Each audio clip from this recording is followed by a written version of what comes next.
Ladies and gentlemen, welcome back. It is time for the fourth and final match of day one, week 4. It has been a very exciting night so far, and I think it's just going to continue rising. That tension coming into this final match of the day, Direwolves and Pentanet, is just hitting bloody crazy levels. You know, the temperature all week, it's been pretty high. The humidity has been skyrocketing, but I reckon this game's going to be getting pretty sweaty too, Juice. I mean, I don't know where you live. It's not been quite that where I live or where I'm from, but I'll take your word for it. You are in Hawaiian shirts, so potentially you are in Hawaii. We don't actually know. True. Because your backdrop is in fact the LCO. So send me a picture later. Will do. But no, this game's our absolute banger. I thought maybe game of the night, but we've had two good games in a row now. I mean, all the games have been good, but in terms of standings, these ones have been very impactful. So excited to see how this one plays out. Right, well, let's talk Direwolves first for the matchup. Of course, Direwolves, we've seen them make a late resurgence in terms of getting those wins on the board, and they're really hunting to try to get towards, you know, not just the top 5, but the top 3, top 2 maybe, if they keep this trend continuing. Yeah, and I mean, it's a team that we expected to be there. I mean, if anything, I would have expected them to be the undefeated ones with Pentanet. Obviously, someone has to lose when they play each other, but you know, they had a very slow start to the split, and I think all of their players are really ramping up at the right time. I think Shock's been uncontested in the mid lane. We've known that for a wee bit of time right now, but the biggest positive for me is the evolution of Claire, right? We touched on it on Friday, the fact that, you know, he's gone through the induction of becoming a new top laner, right? He's gone through the trials and the tribulations, the highs and the lows, and all in between. But the fact is that he had such a good performance on this Gnar. Exactly knew where to be to zone out Violet. We saw what Violet literally just did in that game before on Kaiser, but made sure that Violet had no impact. I mean, look at every single replay. Keep an eye on where Claire is every single time. Okay, where's Violet? I'm instantly pouncing upon him and zoning him out of the fight. So really excited to see that, you know, he's starting to, you know, make the role his own. And I think if we're looking at any team to potentially challenge Pentanet in the current form, it could be this one. Yeah. I think I think what I think is important too, though, is that Claire actually does back it up with another good performance, because it's all well and good to say, you know, he's here, but it is only one game. And I think that's important to. We'll keep our eye on him. But he's obviously, I think he's actually more crucial to this team's success than we initially thought. I think that's what the surprise was. Claire as a player is more crucial than we thought. We thought maybe, yeah, leave him on an island isolated, he'll win lane, lose lane, and it'll be fine. But I think he's actually pivotal for their success. Yeah, he's been doing a very, very good job. Now let's turn the conversation towards Pentanet. I heard they've got 8 wins on the board right now, and yeah, Pentanet, they're about to get down. And Skimmy, you were telling me that Chaz actually planted that song into your head. He stole it. It was Pabu. They're just the kings, honestly, in terms of performance, not only in the game, but on social media as well, right? We already knew that their tweets per minute were just, you know, these were metrics. Their TPM was through the roof. These guys were just doing so much. But then the content per minute, the fact that we've now breeded this brand new meme that everybody else has jumped on the bandwagon for. So they are the innovators. They've got a really solid read on the meta across multiple different categories. And I'm really excited to see what they do in this one, right? You know, they're looking for the perfect split. They've had some very perfect performances. Here's another beautiful one here where Decoy's trading up efficiently. Maybe the positive inting that we used earlier on, right? Drops the box, ensures the rest of his team can turn around. Another pentakill gets stolen, cut the tape, but definitely a lot of players in their own rights that are best in class for their particular roles. So there's no surprise that we find them in first position. I think I want to talk about where we see the jungle going again, because, you know, going up against Direwolves, it's going to be Pabu up against Only, and Only's been pretty good and has been putting in a very good performance since he's come out of retirement. But Pabu, look, we had a chat about him earlier. Even, I think Destiny gave him that shout out in the interview, saying he has been one of the key pieces of the puzzle for Pentanet role swapping into jungle. I think if you asked me last year who was better, Pabu or Only in the jungle, I'd say definitely Only. But I think now Pabu has actually eclipsed him in terms of just how he makes correct decisions around information. And I know it sounds quite simple, but you know, a lot of the time, players in particular will just play for themselves, and they'll often just go for the pathing route and then look for a play. Whereas Pabu's always thinking, always trying to create, always be innovative with his team and create things that aren't necessarily there. And I think it's always exciting watching Pabu play, because you don't even know you don't know what he's going to do next. And I said sometimes he doesn't know what he's going to do next because his top lane brain kicks in when he was a top laner, but then he needs to kick it back out of gear and then find his footing again. Well, he's been doing a very good job of that. And someone else that does a very good job every single day we work on the LCO is Nat. So let's bring Nat back to the conversation. And Nat, who do you have down on the side lanes for the final match of the night? Thank you so much for that, by the way. But joining me, I have Only and BioPanther. Thank you both so much for joining me. Only, I want to start with you, and I want to ask, you know, you guys have a bit of a slow start, but now you're number 3 team. Are you guys like feeling the pressure, or are you just so happy with the progress that you guys have made that, you know, the confidence is there and you're ready to go on a 5-win streak? Definitely no pressure. I do think we're ramping up. You know, we had like a really rough start. But yeah, like we're just getting back-to-back wins now. We are versing the best team today. But if you were to ask me, I'd say all the pressure's on them. You know, they're the team that's had the good start. They're 7-0. We're on the rise. We're just chilling. Like, who really cares if we lose another game, you know? But for them, they're trying to keep this win streak alive. So, I'm chilling. I'm cruising right now. Yeah. I see that little cheeky smile from you over there, BioPanther. How does it feel knowing you guys are undefeated and, you know, Direwolves are on the rise and they could potentially be your toughest opponent you end up facing at this point? Yeah, I see Direwolves as probably the top tier team, like comparing maybe with like Order or Chiefs, like personally. But I feel like Direwolves have quite the champion pool problem, and I can't wait until Claire locks in Null 1-2 in every draft. And yeah, I don't know. It's just going to be very easy to like predict what they do. And I'm pretty sure we're still going to be undefeated after tonight as well. Is that, you know, a big factor that the prep hasn't been that difficult for you guys, or what has that prep been? It's more the fact that most teams haven't had their identity, like they haven't chosen what they want to do. So they're kind of all over the place. They just want to be carries, or they don't want to like, they just want to play for lanes. They're not playing like as a cohesive unit. So I think that's our like biggest strength against most of these other teams that are fumbling and losing games for sure. Okay, I mean, that's a lot to digest, but it is true, you know, a lot of teams have been struggling at the start there, but Only, you know, what about you guys for your prep against Fenton? I know you're saying it's pretty relaxed on the side of Direwolves, but surely there's been a lot of prep going into this matchup.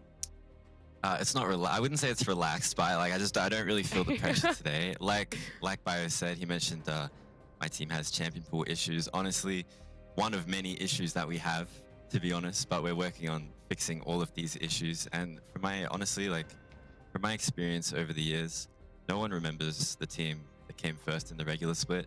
People only care about the team that won in the playoffs. So whether it's today, next week, or Gauntlet, I'm just like, my job is to make sure that we're going to get the win when it matters most. If that's not today, fair play, but playoff is when it's really game time. So I hope that you know, your team, who historically don't have a good history in Gauntlet, I hope your team steps up when it really matters, because mine always does. Well, look, you know, it was something that when I interviewed Direwolves at the start, you guys said that you treated it like a marathon and not a sprint. You guys definitely are on the up. So Pentanet, I guess the pressure's on, and this is going to be a very, very interesting matchup, and I cannot wait to see who I see on the other side. Thank you both so much for joining me. Thank you so much. Cheers. Can I just say, Only has the voice of an angel. I could listen for hours, hey. Honestly, I was buying whatever he was selling. I just wanted to hear him just constantly talk that spiel, you know, saying, Pentanet, please stay humble because you got to put your money where your mouth is when we reach playoffs.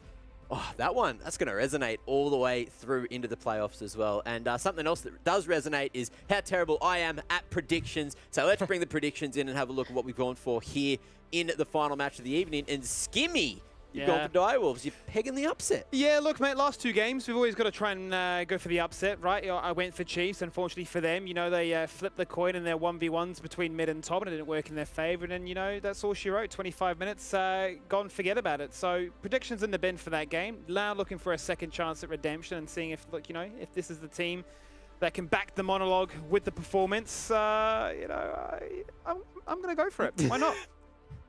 Yeah, and well, Nat, we're 3-0. Yeah. We're 3-0 at the moment. Why did we do Pentanet this time? We did Pentanet because the champ issue on Dire Wolves and yeah, that's it. That's all she wrote. If I'll be honest, that's a better explanation than I had. It was just a gut feeling for me, so at least you've got some substance behind your argument, because I had nothing. Biopanther's got the green screen, he's got the sponsor plugs. Like, week by week, Pentanet had the hardware gap, right? What was it? They were playing on like Hardware 60 gap. hertz, and then they were complaining, oh, you know, it's laggy. Now they got green screens in production and plug-in sponsors. I mean, I don't know, Pentanet are just, they're smurfing. That's the reason, surely. Maybe we'll hear coaches interview, plug some sponsors later on as well. Speaking of coaches, this is a perfect segue. It's because it's from the fans. We got some PGG pages for you to coach these gamers through. So, Jubes, fire away. All right.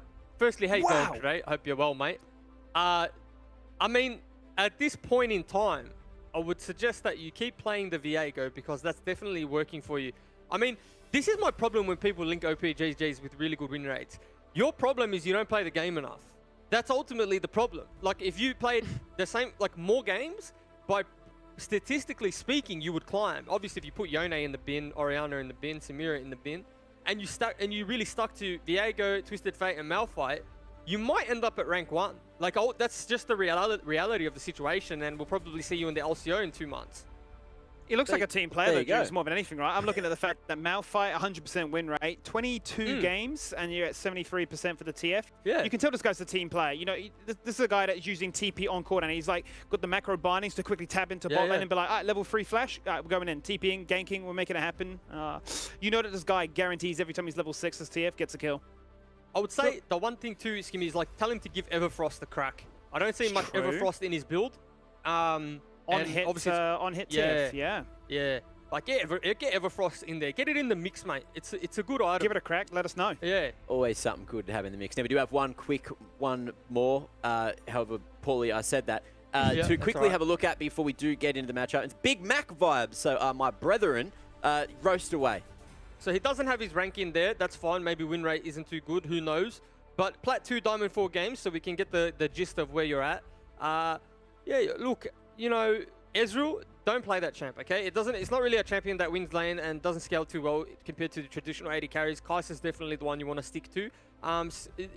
Really, honest, there's not many AD carry bands going around in solo queue. I'd just say stick to Kai'Sa. You can vary the build between Gale Force and Kraken Slayer depending on compositions, depending if you need to shred tanks, depending if you need the mobility to get in and out. I personally always opt in for Kraken Slayer because I'm positioning Fiend. I just never out of position. That Garen game there is really triggering me. I don't know if it's just like my OCD or whatever. It's 100% win rate, but that is a defeat. Yep. So that's the autofill, surely. Again, you're a product of not enough games. A lot of the times, these players with good win rates and good KDAs are just not enough games. Play more games, come back to me in a month, and then we'll talk numbers and we'll talk improvement, because the only way you can improve, stop playing ARAMs, stop playing custom games, stop playing normal games, because if you want to improve and you're putting your OPGG in the mix, I'll tell you what, play some ranked, get the ranked in ya. I'm sick of the ARAMs. That's the biggest killer in LCO dreams and aspirations. Look, Jude's just out here trying to convince everyone to go full-time. Angry man shaking fist at the sky, eh? Yeah, he's like, just quit your work and become full-time league player. 100%. Hey, what's going to pay the bills, work or LCO? Because I know which one's paying the bills. The main thing that I want to point out as well is he had a game from 2 hours ago, and that means he probably missed the first match of the LCO. So I'm going to scold him for that. That's pretty poor form, mate. And we're putting you on here as well. So make sure you spend all your time watching us, and then when we're off air, that's when you go get your bloody LP up, all right? Now, that brings us towards the game, and I guess any final words, Nat, before we are sent down to the sidelines? I think no matter who wins out of Pentanet and Direwolves, everyone's a winner today. Everyone's a winner, including us, because we get a break and you two don't. So take us away. Direwolves and Pentanet coming up now. Well, here we go, Juice. A banger to end the night. The start of a week, but the start of another rotation between these two teams. We get to figure out, really, from the monologue, from the pre-game interview to the talk that was all there, can they back it up with some results? Pentanet going to open up their draft here, much like we've seen a lot of teams do in recent times. They're going to go for the Hecarim on be won and showcase that it's just too good to pass up. And I sort of want to run my mind back to OPL late last year. We saw only a handful of games where Pabu really got counter jungle. I think there was one game, I forget what the matchup was, but he played the Kha'Zix and his life was a misery, right? Had no camps to clear whatsoever, but it's very far and few between where Pabu gets targeted, but he really was a non-factor in that game. And if we're looking at Pabu being, the MVP or the go-to player on this roster, I wonder if that's going to be a theme that more teams, go towards. They might, but the problem with Pentanet is that they're a little bit too good across the board, right? If Pabu has a bad game, he's still able to influence team fights, and he still plays the type of champions where from a deficit they can still impact, right? You can always just land the multi-man Hecarim Fear, multi-man Hecarim ulti to still offer that little bit of CC and utility for your team. Now, it's funny that in the interview, BioPanther said we can predict Direwolves draft very early on. And in this instance, they've locked in Nah in the first two like they said they would. And I'm pretty sure, if they were to bet, they would say that, Orianna would be a shock priority too. So interesting to see what Pentanet have thought up for these first two picks. It's also worth noting that with Tristana banned, Shock's actually gone for a very early mid lane pick. He's just going to play that lane blind, going to go for the Orianna, another strong, stable champion that for the most part can just play blind, but we'll get to see what bans come out in the second rotation. No doubt we'll be looking at more control mages to make his life as easy as possible. But touching on what Pentanet have locked in so far, they're going to find comfort once again. BioPanther on the Scion, Praedyth on the Kaiser. We're starting to see a bit of a rinse and repeat, and I think you've had this conversation with me in the past, right? Scrim culture, where teams will say, we're all playing it, this works, we're all going to use it, but we're starting to see the same patterns come across on blue side. But it really does concern me that Pentanet and Peace, like those two teams in particular, are just getting their bread and butter. Yeah. Why? Why are they getting these champions like consistently in draft? Praedyth consistently getting the Kaiser. Their junglers consistently getting Hecarim. And it's like the exchange isn't something good. The exchange, they're not coming out on the other side with a power pick, right? It's like, oh, they got Mundo. They got Mundo jungle out of giving that away. Now maybe that's some tech. Maybe it's a matchup into Hecarim that they really like and we don't know much about. But time will tell. At the moment, I'm a really big fan of Pentanet's first 3 picks. It is a growing concern, and one that no doubt we'll have to try and break down if we get a chance to speak to some of these players off stream to really get a bit of insight into this one, because you're starting to see the same thing happen over and over again, and I'm wondering if it's a case of teams feeling we can't match up to you 1-for-1, so that we're going to have to try and bust it. Something that's going to give you that false sense of security, right, of having your Exodia comp, if you will, and we'll just play this to go into that and say, well, if you can lose with your Exodia, now do you have a bit of a midlife crisis and reevaluate yourself? Well, in saying it, right, like if we look at break down Direwolves' first 3 picks, right, Orianna, staple blind pick in the mid lane, okay? Orianna generally is more successful off the back of an aggressive jungler, something that can protect her in the early game, right? Something, because she's quite vulnerable in the early to mid game. Obviously only having the flash, that's a real bit of mobility, in which I think Pentanet will be smart to punish. But nevertheless, it's a good pick, right? Blind. You have the Nah, which is a very safe blind, but again, can be countered by many champions. Obviously, they're kind of soft counters, if you will. So they still function quite well in majority of the drafts. So Direwolves draft isn't bad by any means, but in terms of power picks and S-tier champions, you would have to say that's more in the favor of Pentanet. It just feels like a bit of a head-scratching moment, much like these bans. We've got the Victor and the Kassadin to make Shock's life as easy as possible, getting the very early prioritization towards the Orianna. Ari coming out now. So Pentanet going to try and throw us a spanner. We've seen Ari played by other teams in the region, and now it's creeped on through here to Pentanet with Chaz looking to give us a masterclass on how to play this one. I don't even care if Pentanet win. I really dislike Ari in most situations. It's like there's just better things, better things. Yeah, I think I saw Kiyose stream, and the Ari got out-traded by a Kassadin pre-6, and I thought, well, that says it all for me. So Ari, like traditionally, long time ago, when Orianna was less prominent, was like a counter pick for Ari. Like you, it's like a soft counter, right? You're able to use your ult charges to get out of the way of a shockwave. You're able to dodge the Orianna balls, able to get in range to able to land the charm. And so it becomes like a pretty volatile matchup in that sense. But the problem is like the onus again is on Ahri, and these matchups all involve timers. And I think League of Legends is a dangerous place when you involve a timer. Now, there's some timers that are less vulnerable than others, or less volatile than others, right? But Orianna, for one, is something that you just don't want to go uninterrupted 10 CS per minute, because Ahri at normal range is going to get outranged by Orianna. So the only way that you impact the team or impact something is by going in, going forward, doing something. So the onus really does become on you. But Pentanet have shown us time and time again, they are the team to go in. They are the team to do that. They won't shy away. So, yeah, they won't shy away. And I think Chaz, from memory, and this is going back a long time ago, was actually a bit of an Ahri player. My memory might fail me, but from memory, we'd have to get confirmation from the man himself. Maybe if he wins, gets the interview. But potentially just a matchup that he really enjoys. And yeah, who knows? Who knows, Skimmy? I'm not one to tell him he's wrong. No, well, that's it. And I suppose it's going to start creeping into this idea that, much like Rusty, why do we continue to see Ahri here in the LCO? But that's a conversation on that side of the coin.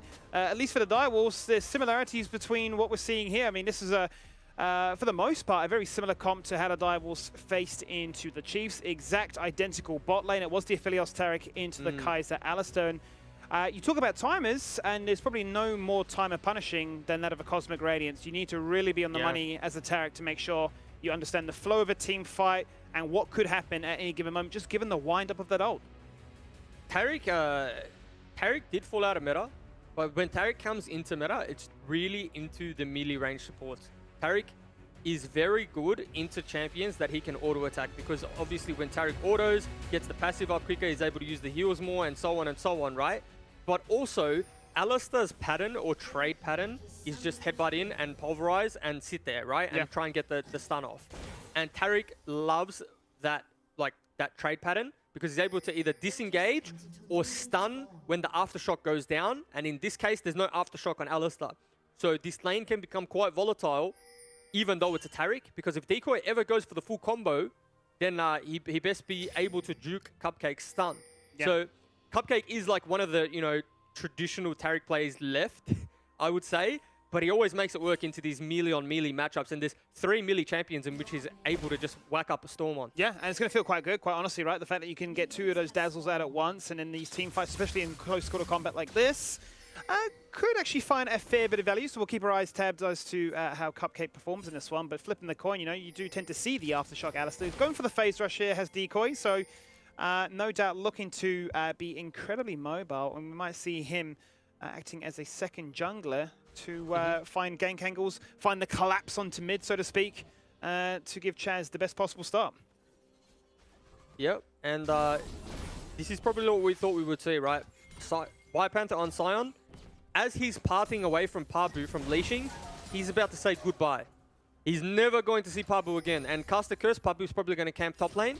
But you get the point, right? White Panther's just going to be a weak side Sion, do his best to farm 10 CS per minute, play that matchup, as well as he can, and ultimately just influence team fights. Keep your eyes on White Panther teleport, because he always keeps that up to influence a dragon fight or a bot lane skirmish. And that's exactly my point. That's where I wanted to take the conversation, right? Given the fact that the last Direwolves game, Claire on the TP came in first before Appy, and they won that fight at the Raptor. And you mentioned, much like Ultimates, the first TP, whoever gets there first, traditionally speaking, is more likely to win. So given that we know that Biopanther is very keen to sacrifice his own lane to gank bot and make sure that Praetor's online, very keen to see how these two teams, or these two individuals on your screen right now, can find those avenues of success. And funny enough too, Sion, like when you think of Sion, you think of it's a melee range tank, right? Sion is one of the only tank top laners, or melee range top laners in general, that fares quite well into range matchups. Na is obviously not the biggest range top laner when in mini form, but just the nature of Sion's kit, he's able to trade from a distance so well. I do think Claire probably misplayed the lane a little bit when we weren't able to see, but we're seeing the proficiency and the prowess, if you will, of Biopanther Sion, and there's just levels to the champ, right? I know people laugh all the time about tank gameplay. Yeah. tank gameplay and trading patterns is actually really intricate. You definitely notice the difference between good tank players and players who are just doing it for the team, doing it to do a job in the game. And Bio is definitely that player who, I mean, is going to out-trade you. He's going to win lane on a tank. There's an art form to it, right? And we've definitely seen those players that have been relegated to the likes of Shen or Malphite Judy, and it's like, hey, you might go 1 and 6, but as long as you can press your ultimate, there's value. And there's other players that, you know, thrive on it. They'll say, no, put me on a tank. I don't want to be the carry. I'm quite content and, you know, make it their own. And yeah, I mean, like many games, there's nothing better than having a good tank to lead the line. And it's also, it's also like you look at players overseas even. There's carry players and there's some players who just can't, in the best leagues in the world, they just can't play tanks. Yeah. And they often have to opt in for carry top lane. So there's an art form to it. It's a different play style, but it's not one that's easy. And you know, that's why I have so much respect for Biopanther, is because he's able to do that. And not just do that, he can do pretty much anything. He'll play in China's top lane, he'll play carries, he'll play whatever is required of him. And that's why we sing his praises. And, good praises so far. He seems to be reliably getting these knockups to keep Claire at bay. Claire got a cheater recall off. Yeah, managed to crash this wave in, so might just be able to get that recall unless Biopanther is forced to go for a knockup, but prefers to go for the wave instead. Oh! If he cancelled that base, then he burnt. That's Claire's TP. Like he has to, TP has to burn TP or base go burn TP. So Claire's very lucky that he gets that one off, and the cannon baited him. Yep. Yeah, for sure. Sometimes you get a sack cannon to win your lane. The allure of 50 gold in the bank was too good an opportunity to pass on up. And this is sort of the prediction you made in the mid lane. The range of the Ahri, that goes the orb. And that's pretty much it. You won't, as the Ahri, you won't really outfarm the Orianna, and you won't have the presence or the prio in the lane. But the danger does come in at level 6, right? If you ever misposition your ball as the Orianna, step up, you know, 1 minion too far, then there's definitely going to be the impending kill threat, especially with a Hecarim. So, you know, I don't expect to see much in this lane until level 6, and even then, at that point, Chaz is going to be able to 2Q the wave and then look for a roam. But here it is. We're seeing it here already. This is our prediction. There's the phase rush, there's the combo. Is Decoy even required? He really isn't. Level 6 is coming on through. Spirit Fox the dash, the charm to engage, the flash to connect, and the first blood to secure. Skimmy, it's almost like we know what we're talking about sometimes. We do. Yeah, sometimes we hit the nail on the head, and you know, it's almost like me and Pabu think the same. That's like, just what we saw. They literally were just communicating, and that's why Pentanet are so good. Yeah. Because they're communicating to a T. I'm going to hit 6 on this wave. This is the window. So Decoy says, okay, I'll come as well. And then ultimately, it's just a little bit too easy. Shock. And that's probably one thing Shock's been guilty of, in my opinion, this split. Dying with summoners. Or using a summoner and still dying. Yeah. He's not quick to use that flash to survive. And he's dead again. He certainly is. Out goes the Onslaught of Shadows, then charging it back into the middle of the wave. A 2-man shockwave. He's got no flash. He's going to get chum. He's going to fall on down 2 from 2. And the mid jungle duo come up trumps again. Yep. And again, this is what I was talking about before the game. Orianna, it's considered a safe blind and a safe mid laner. But if you don't have a jungle presence, it's not safe at all. And this is exactly why you're able to just put repeat ganks onto the Orianna. Once Orianna's flash goes down, it's just death after death unless you have some form of protection or a jungler that can offer that assistance. And this is why I wasn't a big fan of the Mundo, because what can Mundo do in these situations? Yeah. And I suppose then we take a step back, right, and say, well, what is the Mundo here to provide? Also, we know it's a meatball, much like a Sign, that can absorb a ton of damage. But in terms of protection, to allow Shock to, you know, flex his power and flex his might, as we've seen in the split so far. It's not a champion that is known for wanting to engage very early on in those 2v2s. No, and the point of the Mundo, like I understand Direwolf's composition here, right? The whole point of this comp is you're not going to, Decoy doesn't want to combo the Aphelios when he's got those Chakram spinning, so. The dream setup. Ooh, Dazzle does not connect. Yeah, but to the point, the Mundo wants, ideally, the game to be 0-0-0, Chem Tank, and level 6, right? And the Mundo ultimate. And if you can get to that phase at no deficit, then you're laughing. And you'll probably win all the dragon fights that ensue, because There's just not enough damage, especially with no Ignite. Or there is an Ignite on Decoy, but there's not enough damage without the heal cut to really burn through you. Well, let's see if they can stem the bleeding for a meantime, because other lanes have been quite content for the most part. All right, you know, one punishment, as soon as level 6 is there, the play happens, the play is punished on repeat. And a bit of a different story here for Shock, who's not known for falling victim to situations like that. So it'll be interesting to see how he bites back, test with that little mental. But then, for the most part, elsewhere, you know, these aren't crazy gold leads to start talking about only 9 minutes into this game. So if the Mundo condition of hitting that really changed the pace of things, because I mean, they've already got the first dragon, so there's definitely been points to highlight already here. And that's what one thing Mundo does very well is get... Oh, and he's just dead. He is looking like he's going to get charged on down again. It just doesn't matter if the charm connects or not, because they just have so much raw damage. The shockwave, the animation gets cancelled. It was too far gone by that point, and wow, 0-3 now. And Skimmy, you know what's funny? Shock is one of the safer mid laners in the league. Like, when I go into a game, I don't think, okay, Shock's going to be the one that dies to jungle ganks. But this is just how well the Pentanet duo, Pabu in particular, play the mid-jungle 2v2. They're just such a hard team to contest, and yeah, we looked at the Ahri pick, and I'll put my hand up and say, and I'll probably still put my hand up and say I like other options as opposed to the Ahri, but yeah, you know, they're showing us why they picked it and why it works. Well, looks like the rest of the team now going to find themselves in a situation where they'll be forced to step up. It's going to take a long time for this Orianna to become relevant. We already know how vulnerable Orianna can be to falling behind and sort of the items required to be and feel impactful in skirmishes as well as the team fight contests. Yeah, I mean, at this point, the Orianna's no threat. No, it's a non-champ. Yeah, I mean, you're a utility bot right at this stage. Yeah. Surely, I mean, you're popping a shockwave and saying, all right, guys, served you on a silver platter. You need to do damage at this point. So, weird circumstances for him to find himself in. Second dragon of the game will spawn, and given the track, or the inside track that Pentanet have had of this river control, it's them that assert vision dominance. Look how much vision they have to understand, okay, are direwolves going to posture? Are they going to contest? What I want to see now, though, is I want to see them transition this mid lane power or mid lane priority. Might land a charm, or you went for the juke instead. Yeah, I like that. Yeah, what I want to see, though, is convert these into dragons. Because once you start converting these into dragons, you ultimately put a timer on them. But instead, Pabu just gets another free kill. Certainly does. As Claire expires from the Mega, he's going to flash away. Biped is forced to flash to chase after. Okay. That's not... Yeah, it's not worth it. I think Claire should have kept his slash, but Biopanther's TPing in, like I said. Oh no, Direwolves have made the play to try and start off this dragon. They're going to fall victim to being caught apart. Out goes the Cosmic Radiance. The start won't connect. The exhaust goes out. Predev's zoned away. Forced a bit in the flash.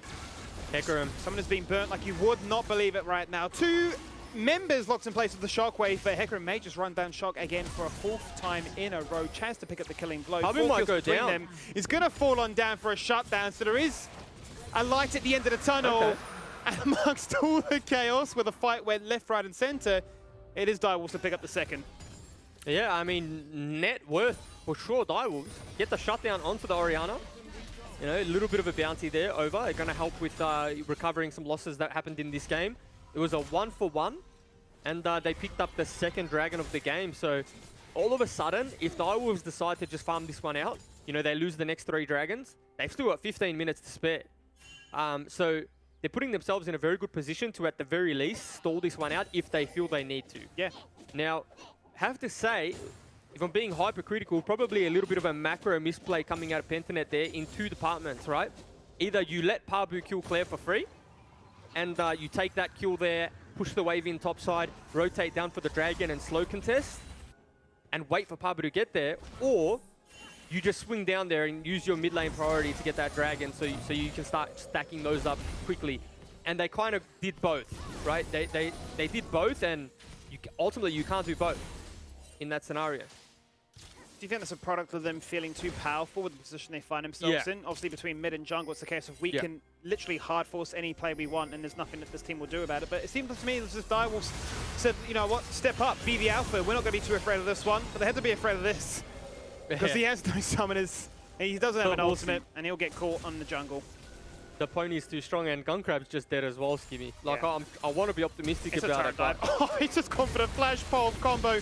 Credit with the Void Seeker. Oh. Oh, okay. Moonlight Vigil with the exact ideal Pabu? weapon setup. Okay, Shockwave onto one. Doesn't change the outcome, however, Juves. There goes the roaming pony, and he takes you down with conviction. he missed his ultimate. He missed his ultimate on the Ariana. I think as good as Pabu is, he's definitely going to be able to hit those abilities. Oh my goodness. That hurts. Yeah, that hurts. At the moment, Skimmy, if I'm being completely honest, this Summoner's Rift is Pabu's playground. Yeah. That's it. It's his playground. If he wants the swings, he's on the swings. If he wants the slide, he's on the slide. Wherever he goes, it's his. If somebody's on it, he'll bully you off. I mean, That's quite it. honestly, Yep. the map does belong to him. He's literally everywhere at once. And here we 7 were in a KP. situation thinking, okay, maybe Gunkrab's got this. Maybe, maybe the Moonlight Vigil heal empowerment is just enough. And then you realize, hang on a minute, that's a ghost-empowered Hecarim boosting on through pretty much anywhere. And you can see that the green lights are going on forward, and he doesn't stop for no one. Nope. And we're seeing a flip now. So this is something that I really like to see, okay? Because you put Ari in the side lane, and the side lanes are longer than mid lane. So Orianna wants to stay mid, but it's hard for her to lane mid with no flash versus a bot lane duo with a Hecarim around. And so Ari then has to decide, do I go to the long lane against Ari, where a Hecarim can come from any which way? Yeah. Or do I sit in against the duo in which the Alistar and Kai'Sa combined with the Hecarim will probably dive me? So it's a tough decision for Direwolves to make, and at the moment, it really looks like they've put their duo bot lane. They're happy to keep them there, whilst they Pentanet really trade up on the Rift Herald. Yeah, and I mean, and that's the question that you start to raise, right? The fact is, 15 minutes into this one, they're up by 2k. You've clearly got an advantage in the mid-jungle matchup that's allowing you these rotational powers to really dictate what terms are set on this map as to what you want to do, but also what Direwolves are allowed to even fight for, or even what they're allowed to, try and start up on their own volition, but then be told, you know what, that doesn't actually belong to you. And I start to wonder if we're in a situation where Chem Tank is available now for Only. Has he hit that point where the game is still in a rather even state that he can look to run into the midst of things and say, yeah, I'll soak up the world and more? Or if it really is as clear and simple as avoid fighting at all costs, just farm, be satisfied with the fact that you've got yourselves 2 dragons, just play for Soul Point and AFK. and AFK. Yeah, I mean, that's probably part of the reason why they're keeping their bot lane there. I think they just don't want to disrupt the flow, as I think we're back into the game. Looks like we are. Yeah. Because, I mean, like, you break down that point further, right? Orianna bleeding for items right now. Gunkrab wants to get himself even further ahead of the Kraken Slayer. And sure, you're sacrificing Heralds for this, but, as long as you're not dying in the process of them summoning this, as we might see Claire in trouble again. There is going to be Mega. He has no flash. He's in so much trouble right now. We're going to turn our attention towards mid lane. But he's not going to save you. He can't TP. He can't protect. He attack. And he fall on down. And Skimmy, this is what happens when you flip map and you're the proactive one, right? They put Ari bot side and there's teleport coming on in. We might even see him go for a solo kill here. He's got Everfrost up. Yeah, Gunkrab actually has a dream weapon set up, right? The Chakram's like a Tristana just to burn through that turret. So nice TP. Reddington finding a silver lining amongst it all. So what I wanted to touch on with that top lane play and why it was possible was because they put their duo mid. So Orianna's going to eat the wave second, right? Has to eat the wave when it comes on the tower. That then gives Praedyth and Decoy priority to move in whichever way they want. They decide for the top lane turret dive, really smart play. And Kaz might be the one to die next though.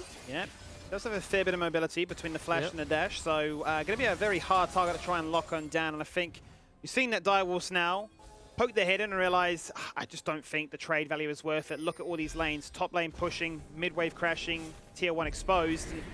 And, with the Herald summoned and 30 seconds to play on this next dragon, I don't think this is a play worth making.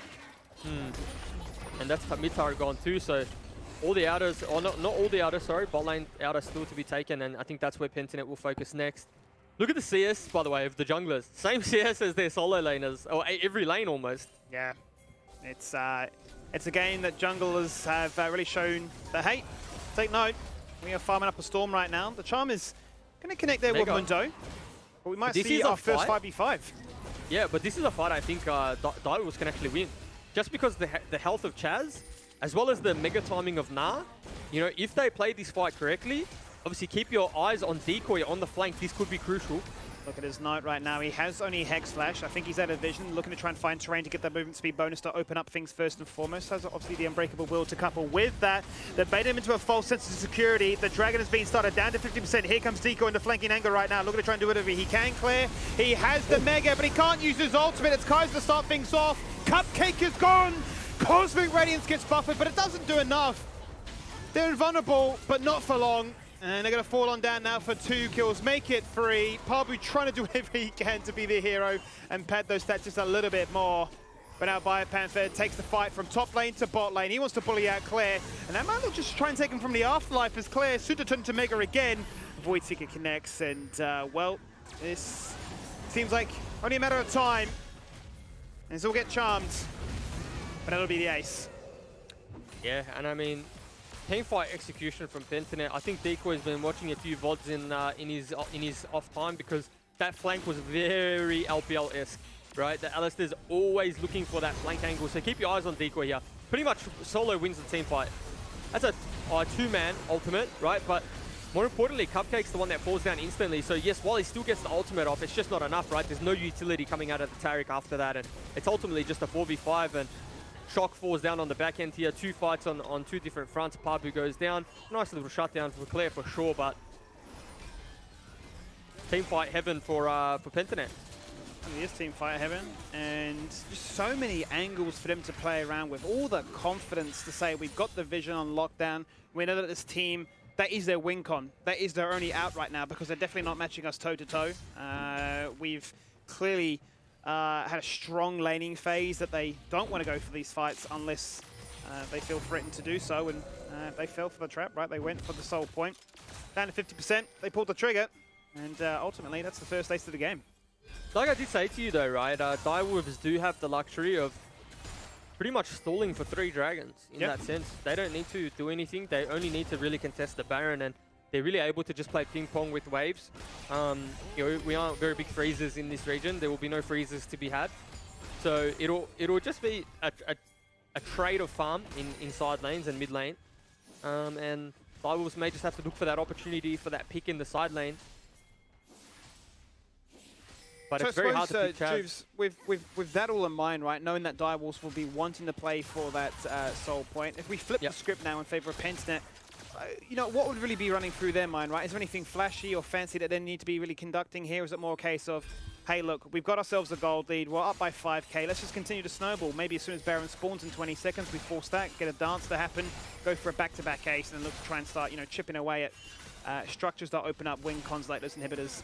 Yeah, so it's very important for these snowball compositions, the pick-heavy compositions with the RE, to remain disciplined. Because the problem you can run into is that you start to feel panic that you're going to get outscaled by Aphelios, Mundo, Orianna, and things of that nature, right? However, you're 5,000 gold up, or 6,000 gold up now at 20 minutes, right? And that gold lead isn't going anywhere unless you start to lose some team fights. So it's a little bit too early to start Baron buff, but eventually you transition your control towards the Baron, use the RE to then pick whoever's face checking. That'll be the Taric, that'll be the Mundo. Then you can start the Baron up once you get those picks. But there's look, you see on the way pings from Chaz already. He knows exactly what he's doing. Yeah. You see question mark pings from the Direwolves. Pentanet are very smart and they know how to play and close this one out. But it's going to take some time, right? Because it's on Direwolves to make the mistake. And it is just a game of chicken. Right? It's a war of attrition. How many wards do they have? How much do we have to wait? So it'll be basically just starving out the vision. It's a vision denial game. Once Pentanet make that pick or have that objective to fight over, that's where we'll see the fight and really Pentanet either win or lose the game. And it's more, I suppose, then to wrap it up, a case of putting the fear into your opposition by the vision denial, by the question mark pings of, well, where are they, right? Sort of inevitably forcing that face check to allow the rest of those sequences to take place. So I like it. I mean, they've definitely got the vision control and the map control from the structure is what 3 to 0 to play to that style, and that's what they're doing so far.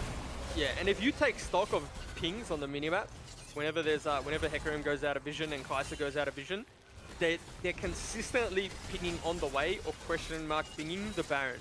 So the fear for Direwolves is already there. They already know you can't give Kai'Sa too much free time on the Baron buff because it's going down very fast. Kai'Sa's one of the quickest Baron killers in the game, and watch this. Watch Chaz just play goalkeeper, just poke. He's going to walk away now, and then the face check, as they get closer and closer, is going to be a little harder and harder. Direwolves are trying to do the right thing here, Skimmy. They're trying to go through mid lane, but it's going to take too much time. Look, they've already used the blue trinket. They know it's going down. Shock's looking for a shockwave steal. Unfortunately for him, you can't outsmite a smite. It's not a jinx. It's going to be Sign that gets the kill, actually. He takes that only in the process of things. There goes the Cosmic Radiance just as the charm expires, but a pulverized combo lock him in place to make sure that as soon as that invulnerability falls on Dan, he will too. It's a 3-man shove here from Claire, but they have no damage to back it on up. Those are the moments you live for as an R player. But those are the fights that you pounce upon if you're Pentanet. And they're going to look for the final kill, put him in the coffin, give them a back-to-back ace. The Baron, the game, 22 minutes. This is genuinely one of the cleanest games I've seen in a very long time. Just from how the game has played, from start to mid-game to ultimately what looks like a finish. The way that they've just set up vision denial, utilize the Kai'Sa, the Hecarim to 2-man the Baron, and Chaz just played goalkeeper. Honestly, it's beautiful to watch. Yeah. And I suppose more than anything, right, the idea that, you know, there is that game plan and it executes exactly as you want to see it. Yeah, and I mean, only falls down. I was a little confused how did only die here. He died to the Alistar and the Scion. That's your tank. Your tank is dying to 2 negative damage champions. And then after that, it's just a wash. What can you do here? Kai'Sa just flies on in. Shock, you know, gets taken down by Chaz on the back end here. Chaz does fall down, so that's well played from Claire to trade there. And I don't think anyone in particular has had a bad game from the Direwolves. Like, and that, I know that sounds funny to say at a 10k gold deficit, right? Like, no one's, it sounds funny because you look at, you press tab and everyone's just dead, right? But no one's just like bled out from laning phase. Yeah. I think to say someone's played terribly from Direwolves makes it seem like Pentanet didn't play extremely well. Yeah. You know what I mean? Yeah. But that's what I'm trying to get at. I'm trying to get at Pentanet have played this game to a T, to how their champions should, to how they should have executed, to what their champions do. And Direwolves were just on the receiving end and they had no response. And partly because of draft, partly because of maybe Pentanet are that good. But yeah, just to reiterate, like, what a performance thus far. Yeah, and it's, you know, credit where credit is due, right? You know, this is a case of a team playing really well and showcasing why they are 8-0, as opposed to, well, the opponent just were griefing, and, you know, that's why it's so easy for Pentanet, and, you know, it's really not the case. I mean, the best example we have is level 6 on the wave, charming to kill and to gank and to repeat, and it's just made Shock's life a living hell. And sure, 2 items on the board now. Definitely going to start to feel the power of what the Orianna can do, but just too little too late. As you can see, the Onslaught Shadows goes across once again. As Kai'Sa picks up the kill. Chaz not even in the fight, but it doesn't seem to matter. He flashes across the wall and takes out your second tank. There goes Claire. He flashes away onto the minion wave as the rest of Pentanet had their sights turned towards the Nexus itself. Zone to the fountain. The turret one falling on down. The second soon to follow. And the emote game being on point for a clean, decisive Pentanet victory. That's just it's just clean. It's just a shower before the game. Praetor notoriously washes his hands before every solo queue game, so must have washed his hands extra good before this one because just clean, no bacteria, nothing, just amazing. I'm really at a loss for words because we talked before this game about Direwolves being the contender. Yeah, they were looking like the second best team in the league. And to just be dismantled in 24 minutes like that, is the league just Pentanet, Peace, Direwolves contesting for second, third? Yeah, and that's the question, right? Because I remember last week we were talking about, this game is draft gap, this game is draft gap, and then a lot of it was like, no, it's not always draft gap. This is actually a case of players having an understanding of how to play the game. But it feels like maybe today we've actually got a situation where, I think this actually is a draft gap. Back-to-back games between Peace and Pentanet, they've been given their best champions, and the opposition has said, we're going to try and draft this and throw you a curveball, and the curveballs come back to hit them in the head. And unfortunately, Mac, you know, 2 from 2 there with the predictions on my end to say maybe we'd see an upset. It wasn't to be the case here tonight, mate. Yeah, I think I got them all right tonight so far. You're okay. Well. So I think I'm on the same train as Jubes and Nat at the moment. Did you copy Nat? Is that why, or? No, I just looked at the games and I was like, I'm just going to pick favourites today rather than go for the upsets. And what do you know? That seems to be the secret. No upsets here. But look, yeah, so I just wanted to point out Pentanet with the perfect use of the Baron buff. It ran out 3 seconds before the end, so really just squeezing it for all it's worth there.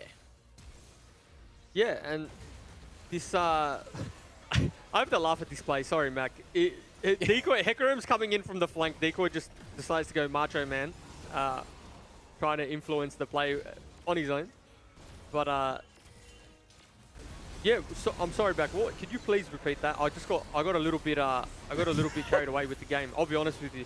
Look, Jibs, I'll save you on this one because quite honestly, this is a situation, and I think it's quite fair too, right? The fact that, you know, Direwolves weren't necessarily playing poorly, just a punishment. And this is something I always find quite exciting in games, right? When you see situations where there are gold leads so against one opposition, the negative connotation of, oh, well, this is a blowout, this team's getting stomped, and it's more a case of look how refined this team is, that, you know, when they have these champions, when they have this lead, look how they press their advantage, look how they can snowball. Because we've seen situations where teams have had these big leads, a 50-50 flip at a, you know, at a Dragon or a Baron, and suddenly the game's on its head. So I think this is the refinement of Pentanet saying, you give us our best champions, we'll throw in a curveball of our own with the Ahri, maybe running it back to a few seasons of old and saying, it doesn't really change the overall outcome. We are still the team to beat.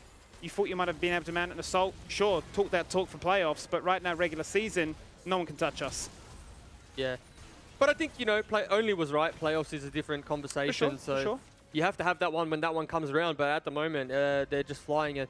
Mac, let me just touch on that because I feel terrible. But I started at 6 AM today and I'm still going, okay? So just cut me some slack. That's all right. Look, you got plenty of slack, mate. It's I think you've been slacking off all afternoon, honestly. But that game, pretty damn good on all things considered. Look, I think it was Pabu just absolutely dominating with the mid ganks as well. You have to feel for Shock. I think he died 4 times before he finally got that trade onto Pabu, thanks to 2 shots from the tower. So just a couple of little bits here and there, just not going Direwolves' way at all. Pentanet playing macro games perfectly.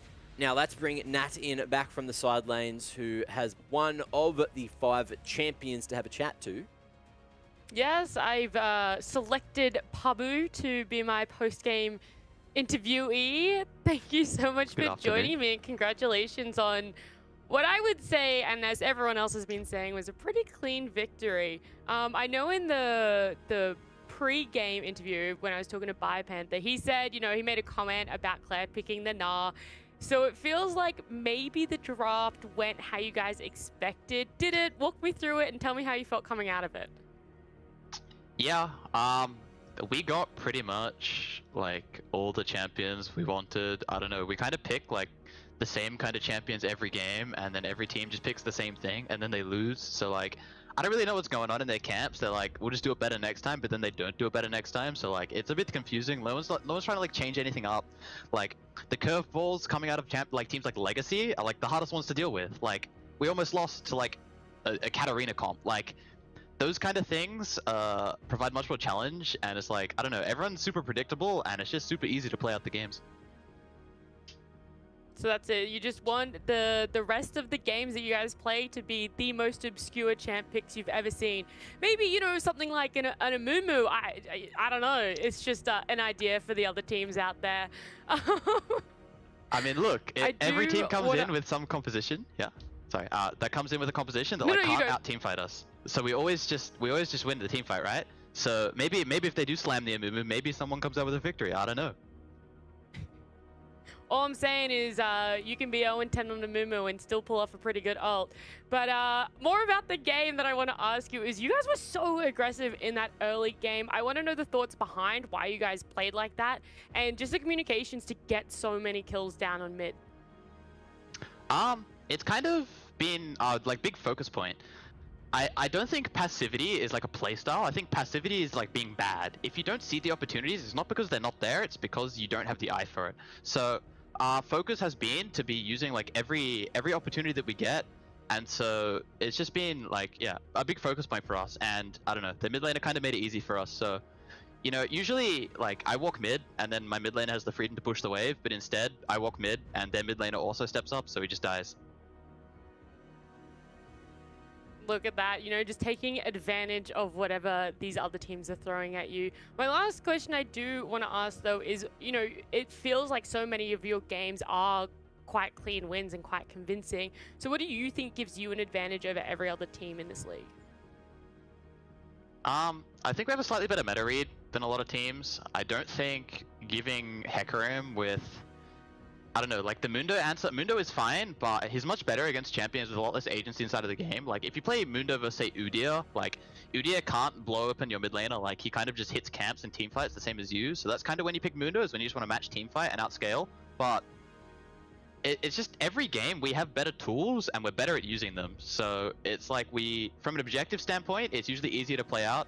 And then from like our own gameplay, we execute better. So it's kind of just a combination of everything. Just an all-round better team, it feels.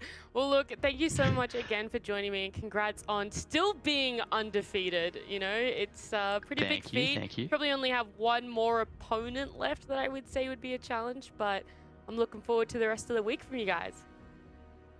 Thank you. Well, there you go. Pabu, a great tradesman who doesn't blame his own tools, thinks that he just had better tools today and paved their way to being undefeated still, 9-0. That's nuts, and a bloody great performance from the mid. Yeah, he raised actually a really interesting point, I think, about identifying opportunities and being aggressive, and, like, you know, being passive is such a poor mindset. I think it's actually quite interesting to hear that, because I've seen so many teams fall into the trap of drafting early game compositions, feeling forced to be aggressive, then it doesn't work out, and they're just like, well, the game's over because we're not going to scale, we're not going to do anything come mid-game, and sort of fall into oblivion. So I think that's why we see so commonly these compositions that can scale, because it's like, well, if something goes wrong, you know what, chalk it off, come back to the lane and carry on. So it's always so exciting to see a team that can, one, find the opportunities, but then two, actually act upon it and do so convincingly to allow the games to be as strong as Nat described. Yeah, well, that's really it, isn't it? Sorry, I just want to say as well, Pabu brought up there as well that, you know, a lot of the teams are drafting something, they're beating them against it, and then their viewpoint is, oh, we'll play it better next time. It sort of feeds into what I was saying about Chiefs, is like, they're so hyper-focused on themselves that maybe they're not really, like, looking at each individual team that they're coming up against, and it's like, oh, if we just played better, it's like, maybe there's something you can do to counteract them instead of just down to how you guys are playing. Do you want to swat That fly's getting yeah, attention. fly. That fly's getting like It's so annoying. It always comes around at this time. Like, look, it's all right. It's coming out of summer now anyway, so hopefully it's just going to go on to greater and greater things. No flies to be flying around. But look, that brings us to not only the swat of the day, but the play of the day, which was swatted away, kind of, because Violet managed to get himself a Quadra, but the Penta again was stolen. So, you want to give me your thoughts on this one, Juice? Yeah, can I play it? You sure can. Mate. Okay, you ready? Wait. So we got Peace contesting the Baron here. The Baron has been started. API lands a thing, and then the thing goes in, and then the stun lands, and then Violet is just hitting the backline. Can't believe it. Absolute wombo combo. The Clash is hitting one, hitting two. Two goes down, triple kill. Four goes in. He ults into the Ultra Instinct into the backline. Can't believe it. And Boma's going down. It's going to be a pentakill, and it's absolutely stolen from the scumbag. Perfect what execution. a closing. Is that alright? I sweated during that. I know, bro. I can tell. I absolutely sweated during that. Like legit, I started sweating. That was a sweat. Look, you gave it a lot. You hit it with the heart and the soul, as well as the voice box there.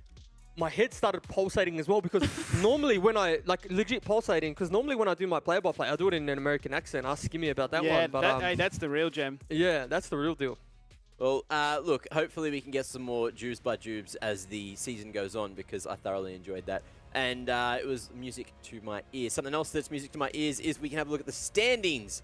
Now, it's more eyes than ears because we're looking. But that being said, Pentanet still undefeated right at the top there. Peace still trailing by 2. And if Pentanet stay undefeated, they're never going to be able to catch up. Direwolves and Order and Chiefs all in third after today. So it is essentially the race for that third position. Legacy and Gravitas and Mammoth all on the bottom of the ladder. But Legacy are starting to climb the ladder as well. It does rely on those 3 teams tied in third, though, to, I guess, trip over their own feet.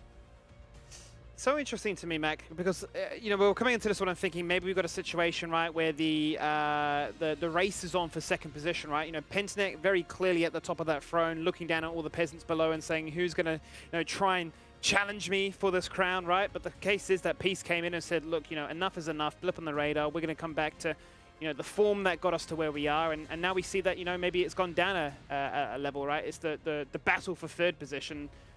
I mean, there's still so much up for debate, right? A game here or there definitely puts that second position in jeopardy, but I feel like the middle of the pack is the most exciting narrative right now.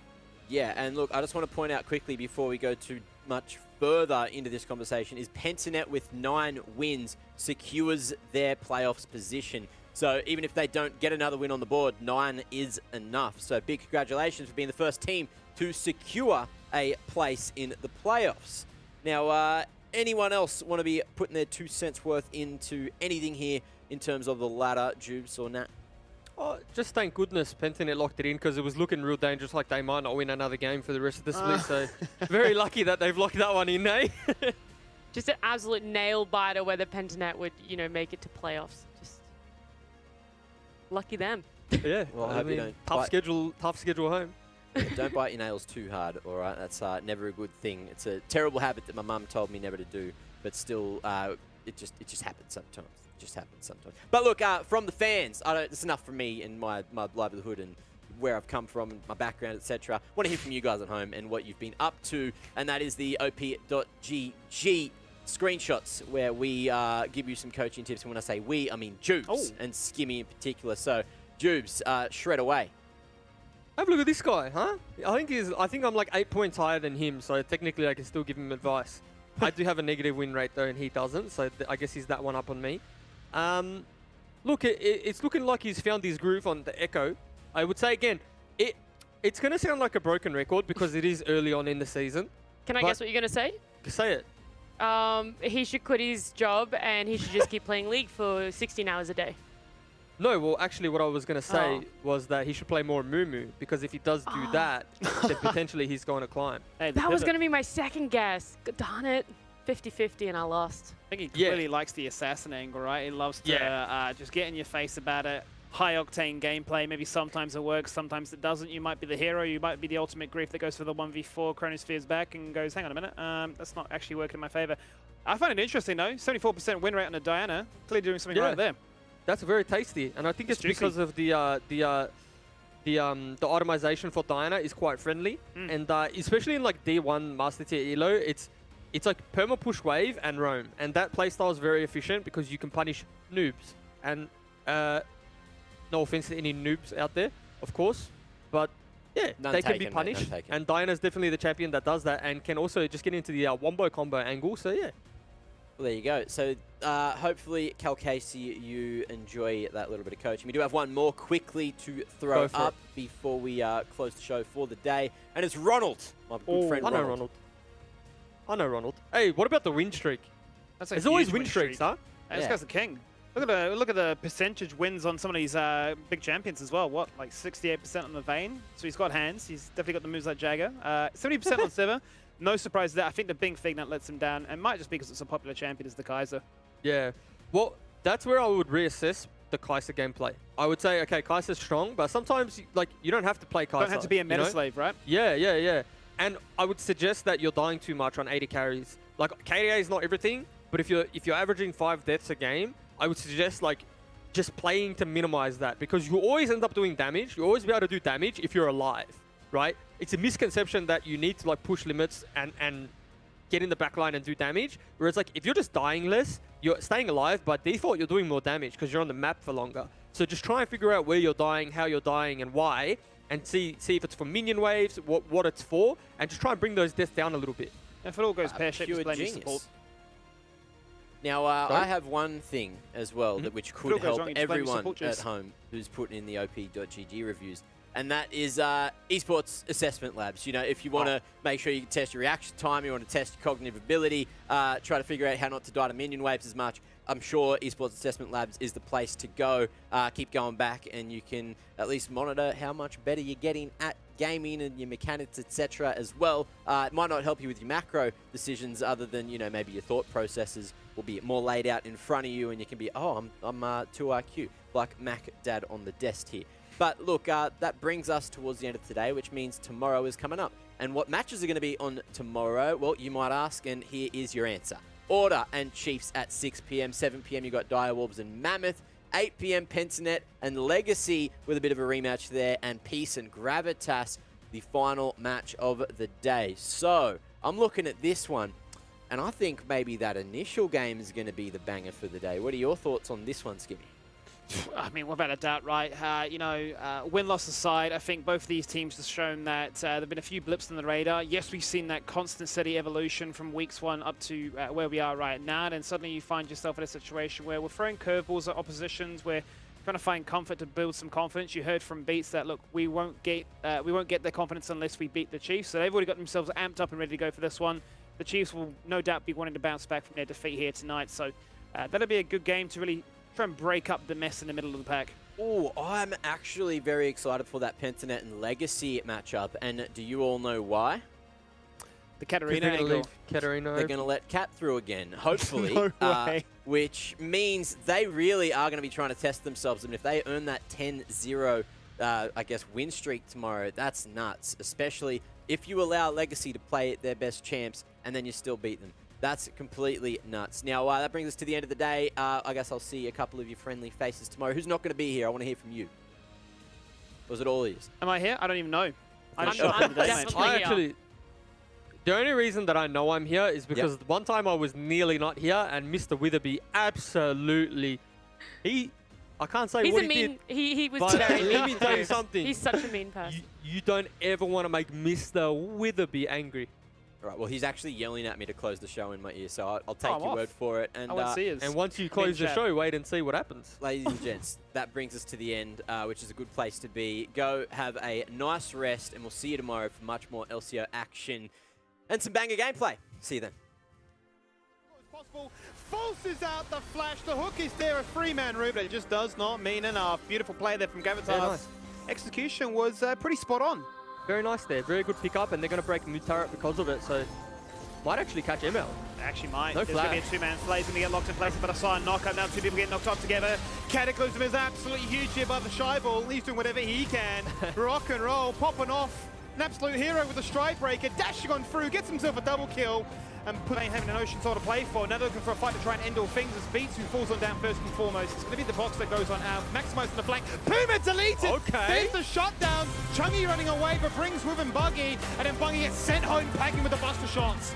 Okay, now you have a situation where Ventus tries to position himself accordingly to lay down the law. The lane waste! Out comes the Requiem, boom! And 2 people pop.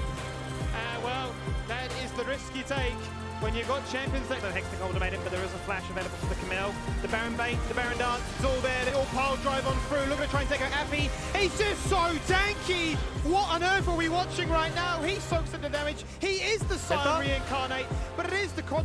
Yeah, but it's not allowed to talk right now. It might be Dracula, it's the sacrificial lamb. He'll fall on down. It's going to be Violet now. Picks up his 5th kill in this match. They'll dash, they'll crash, but Violet comes across with you.